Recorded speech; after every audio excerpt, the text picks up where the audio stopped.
Okay, we're back on to your most important birthdays. This is sort of what I call part 2.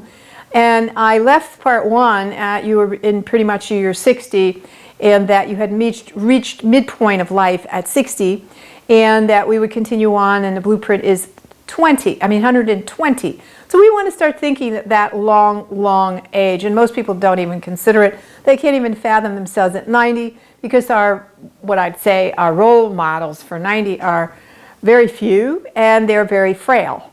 So we don't think too much of living a very long time, and we have certain ages that we're going to pass through that are more important than other ages. So I mentioned the 60. The 60s are pretty much the years where we sort of start to show up things we have aches, pains, and all those kinds of things. And then we reach the 70s. Remember, the 60s, we're sort of laying the groundwork of a new career in our lives if we're smart. And then 70s is a period of time when we get to assess more. And the work we need to be doing in our 70s requires more of our cerebral power or our mental power than it does our physical power. So we could become consultants, educators, experts in certain fields that we deliver that information to other people. And so that takes care of the 70s. The 80s are an interesting period in that there's 2 particular birthdays that you need to pay attention to. One falls around age 83, 84, and the other falls around 88, 89. Now remember, these 7-year cycles that are going on all the time, and these birthdays all the time, whether that's a more crucial one or a more important one is something else.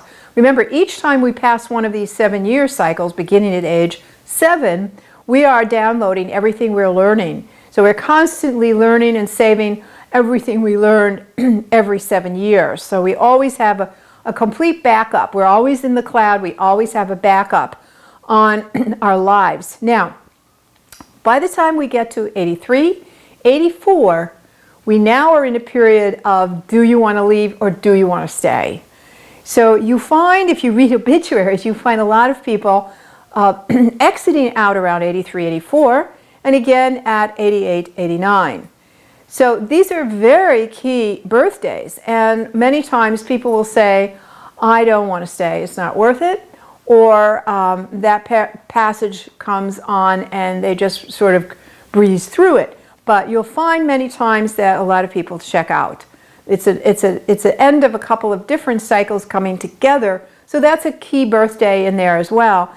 And then at the end of the 80s, 88, 89, it's the 3rd cycle where you get to look at what have you been doing since age 60. So in the late 80s, you look at that and you say, what did I accomplish over the last 30 years? Just like you looked at age 28, that's what you looked at the end of your 50s when you're 60, and just as you look at the end of your 80s. So what are you going to look back on at that time period? This is a critical period. Not many of us know a lot of people who make it through the gauntlet of 83, 84, and 88, 89. But as we allow people to be more relevant as they age, you're going to find people staying longer. And as we improve our medical care, and as we improve reversing conditions such as artificial knees or cataract lenses, you will find that people will be able to stay here, and there's a reason that they want to. Because the reality is we really should be going out into the future well past 100, and for the most part we do not. So keep these ages in mind, because this is going to really help you as you have a tracking for your life as you're moving forward. Number 1, don't try to keep up with man-made time frames. These most important birthdays are going to be here whether you like it or not. Remember, your 30s, you're pretty much just entering your adult life. Your 40s is a lot of grunt work, and you'll try to lay a groundwork for your career and maybe your success. But your success is actually, it's a many-colored thing. It happens in your 40s, it happens in your 50s, it happens 60s, 70s, 80s. Now, by the time you're 90s, this is the time what we plan on retirement.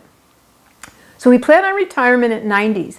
In the last 30 years, so 90 is a very, very important birthday, because you've gotten through these passages in your 80s, you made it through, now you're 90, what are you going to do in your retirement years? So this is when It's legally, emotionally terrific time to retire. And most people think that's mad. They want to get out of the workforce as quick as possible.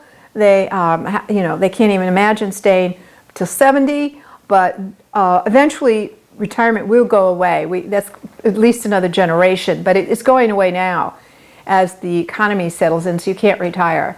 But 90 is your appropriate age to retire, and this is where you begin to do what we call a lot of giving back, a lot of, shall we say, charitable work, a lot of charitable work in your 90s, a lot of artistic endeavors in your 90s, which should take you out into 100 to 120 where you're really giving back. So these ages are nothing like our man-made time frames that we have now.